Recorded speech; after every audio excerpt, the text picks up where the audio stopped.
E aí, gente boa, tudo bom com vocês? Eu tenho aqui para você hoje uma palavra de Deus para a sua vida. Uma palavra que é para te motivar mesmo, para fazer você entender, né, qual é o seu papel no reino de Deus. Muitas pessoas, ao conhecer o evangelho do reino, a primeira coisa que eles perguntam é o seguinte: será que eu sou filho de Deus? Porque a gente atrela o ser filho ao ser eleito, ao ser predestinado. Isso está lá em Romanos 8:29, ao que de antemão o conheceu, também os predestinou e os chamou, né, e os justificou e os glorificou, para que eles sejam conforme a imagem do seu filho, a fim de que ele seja o primogênito dentre muitos irmãos. Então todos os que foram conhecidos para um propósito. Qual o propósito? De ser semelhante a Jesus. E quando a gente traz essa palavra, a primeira coisa que a pessoa pensa é o seguinte: então peraí, será que realmente eu sou um filho de Deus? Será que realmente eu sou, né, um eleito? Como que eu posso ter essa certeza? Né? Olha a minha vida, olha como é que eu estou vivendo. Eu tenho uma palavra de Deus para você, meu irmão. E eu quero ler com você aqui, antes de ler o texto principal, eu quero trazer uma base aqui, que está lá em Efésios capítulo 1, versículo 5, que diz assim: e nos predestinou para filhos de adoção por Jesus Cristo, para si mesmo, segundo o beneplácito da sua vontade. Então você foi predestinado, destinado, né, eleito por Deus para ser filho. Está aqui, ó, filhos de adoção. Então quando você pergunta assim, será que eu sou um eleito? É a mesma coisa que você perguntar, será que eu sou um filho de Deus? Será que eu tenho um Espírito Santo? Porque em Romanos 8,15 vai dizer assim, ó: porque não recebeste o espírito de escravidão, para outra vez estardes em temor, mas recebeste o espírito de adoção de filho, pela qual clamamos, Abba, Pai. Então você é filho de Deus. Você recebeu o Espírito Santo. Não duvide de que você recebeu o Espírito Santo. Não duvide de que você nasceu de novo. Se você recebeu o Espírito de adoção, se você é filho de Deus, se você clama Abba, Pai, você é um predestinado. É o que está escrito. Nos predestinou para filho, para adoção. Olha, você não recebeu um espírito de escravidão, mas você recebeu o espírito de adoção de filhos. Uma vez dito isso, agora eu tenho que entender como que é o processo, porque agora que eu estou eleito para ser filho, e eu sou filho, ninguém duvida disso, né? Você duvida que você é filho? Eu não duvido que eu sou filho. Eu sou filho de Deus. Eu clamo Abba, Pai. Mas agora eu preciso confirmar a minha eleição. E como é que eu confirmo a minha eleição? Vamos ler aqui, ó, 2 Pedro, capítulo 1, versículo 3. Aqui vai dizer como que eu confirmo a minha eleição. Vamos ler o texto. Visto como pelo seu divino poder nos têm sido doadas todas as coisas que conduzem à vida e à piedade. Aí, eu gosto sempre de dizer nas minhas mensagens, né? Piedade é uma vida de devoção, de reverência, de fidelidade, né? Pelo conhecimento completo daquele que nos chamou, olha aí, o chamar, né? Aos que de antemão conheceu, também os predestinou, né? E os chamou, tá vendo aí, ó? E nos chamou para a sua própria glória e virtude, ou seja, ele nos chamou para ele mesmo, que é o que nós lemos aqui, né? Em Efésios 1,15, ele nos chamou para si mesmo, certo? Então vamos continuar lendo. Para a sua própria glória e virtude. A virtude aqui são as virtudes, os dons, né? A excelência, né, de uma vida virtuosa. Pelas quais nos têm sido doadas as suas preciosas e muito grandes promessas. Então não são grandes promessas apenas, mas muito grandes promessas. Para que por elas vos torneis co-participantes da sua natureza divina. Então, a natureza divina de Jesus é a própria essência do Espírito nele, né? Jesus, ele é divino por causa do Espírito. Se tira o Espírito dele, né? Imagina Jesus aqui na Terra sem o Espírito. O que ia acontecer? Ia ser uma pessoa comum, né? Natural, um homem natural. Mas ele não é apenas um homem, ele é um homem divino, porque habita nele, né, toda a plenitude da divindade. Mas ele quer que nós sejamos co-participantes desta natureza divina. Como que eu sou co-participante dessa natureza divina? Eu sou co-participante dessa natureza divina na medida em que eu estou sendo levado pelo Espírito. Então, por exemplo, eu nasci de novo, eu nasci do alto, em mim, né, é derramado esse Espírito. Foi derramado esse Espírito em mim. E agora? Agora eu tenho que crescer de glória em glória.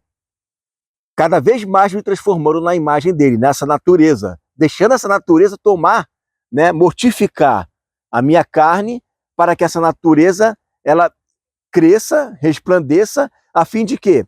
A fim de que eu venha, né, a ser totalmente semelhante a Jesus na glorificação. Vamos continuar lendo aqui.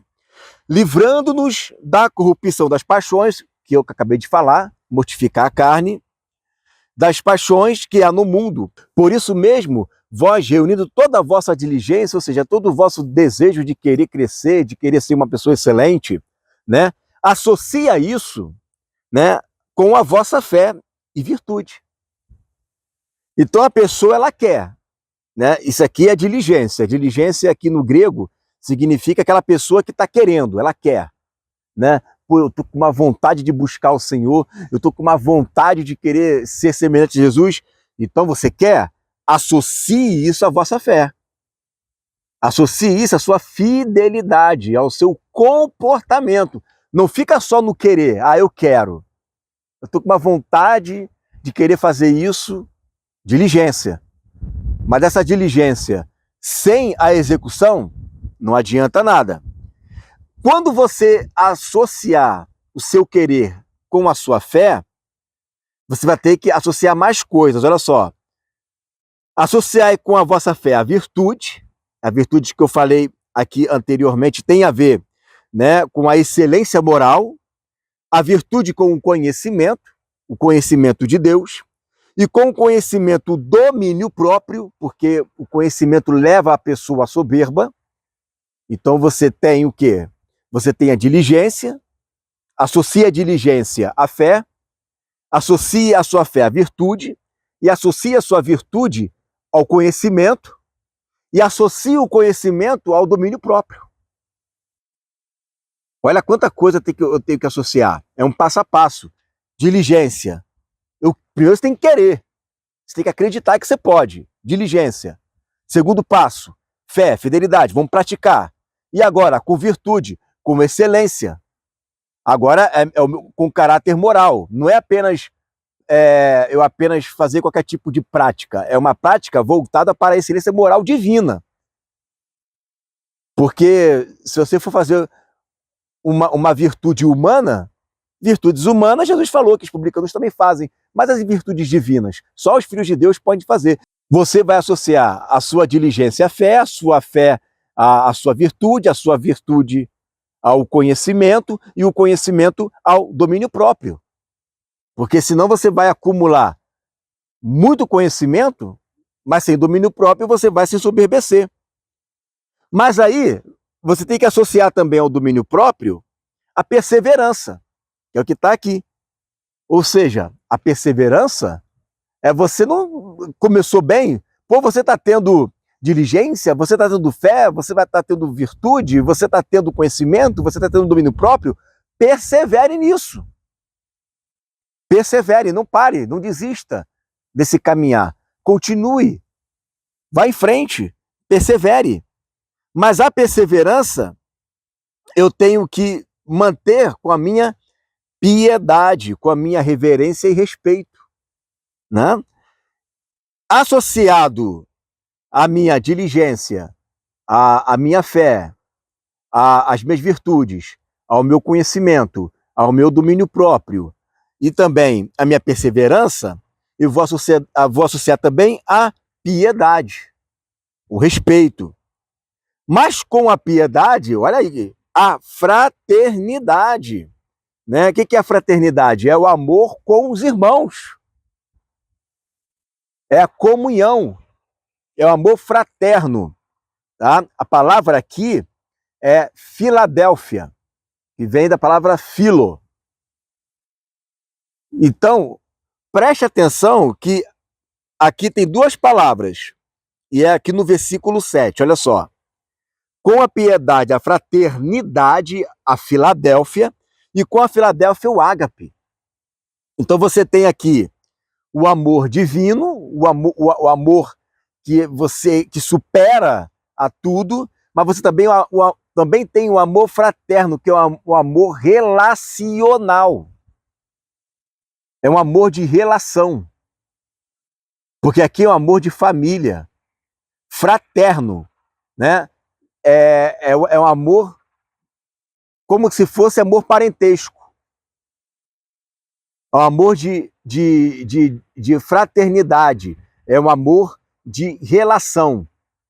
Não é apenas um amor, por exemplo, você chega para uma pessoa e perdoa ela. Eu te perdoo por isso que você fez comigo. Você está exercendo o ágape. Você está perdoando.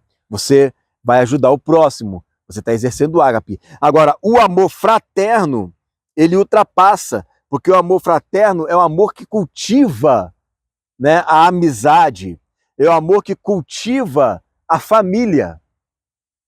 Então, esse amor fraterno, esse amor filo, né, da onde vem a palavra filiação, fileu, né, da onde você extrai a palavra família.